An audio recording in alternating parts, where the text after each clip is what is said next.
சென்னை சைதாப்பேட்டையில் உள்ள ரேஷன் கடையில் பொங்கல் பரிசு தொகுப்பு வழங்கும் திட்டத்தை முதலமைச்சர் மு.க.ஸ்டாலின் இன்று தொடங்கி வைத்தார். பொங்கல் பரிசு தொகுப்பு திட்டத்துடன் இலவச வேட்டி சேலை வழங்கும் திட்டத்தையும் தொடங்கி வைத்தார். எடப்பாடி பழனிசாமியின் நெருங்கிய உறவினரான ஈரோட்டை சேர்ந்த தொழிலதிபர் ராமலிங்கம் வீட்டில் 3வது நாளாக வருமான வரித்துறை சோதனை நடைபெற்று வருகிறது.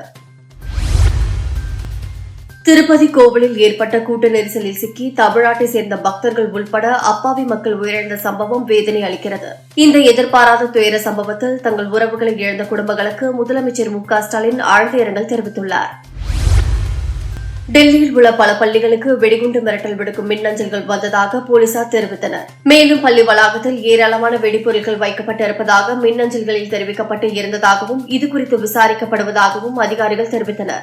இதனால் வெடிகுண்டு மிரட்டல் விடுக்கப்பட்ட பள்ளிகளில் பரபரப்பு ஏற்பட்டது.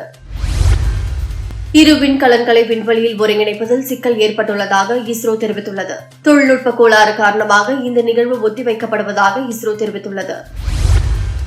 அமெரிக்காவின் லாஸ் ஏஞ்சல்ஸ் நகரில் காட்டுத்தீ வேகமாக பரவி வருவதை அடுத்து 5 பேர் உயிரிழந்துள்ளனர். காட்டுத்தீயை அணைக்க தீயணைப்பு வீரர்கள் போராடி வரும் நிலையில் காற்றின் வேகம் குறையாததால் கலிபோர்னியாவில் அவசர நிலை பிரகடனப்படுத்துவதாக ஆளுநர் கவின் நியூசம் தெரிவித்துள்ளார்.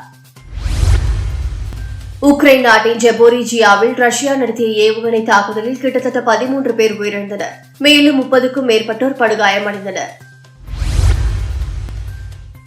சர்வதேச கிரிக்கெட் போட்டிகளில் இருந்து ஓய்வு பெறுவதாக நியூசிலாந்து வீரர் மார்டின் கப்டில் அறிவித்துள்ளார்.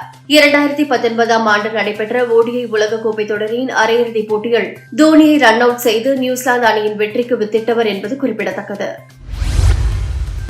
ஒருநாள் கிரிக்கெட்டில் ஆட்ரிக் விக்கெட்டுகளை எடுத்த 7வது இலங்கை பவுலராக தீக்ஷணா சாதனை படைத்துள்ளார். நியூசிலாந்து அணிக்கு எதிரான போட்டியில் இந்த சாதனை நிகழ்ந்துள்ளது. மேலும் வெளிநாட்டு மண்ணில் ஆட்ரிக் விக்கெட் எடுத்த 4வது இலங்கை பவுலர் என்ற சாதனையும் படைத்துள்ளார்.